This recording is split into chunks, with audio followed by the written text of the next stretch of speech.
Hi everyone, in front of me I've got INFINIX Note 60 Pro, and let me share with you how to reset camera preferences on this device.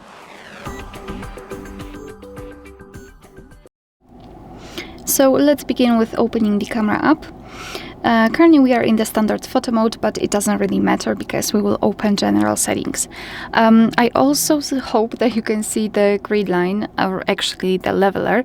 I've applied it before I've started the recording because I'd like to show you the visual evidence that the reset option will work, so it should disappear after resetting.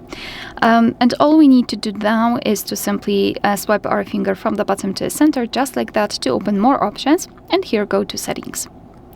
Then scroll all the way down and go to Restore Default Settings and tap on Restore. And as you can see, we just got back and the leveler is not visible, and it means that we just successfully reset camera preferences. Alright, so that will be all. Thank you so much for watching. Please hit the subscribe button and leave the thumbs up.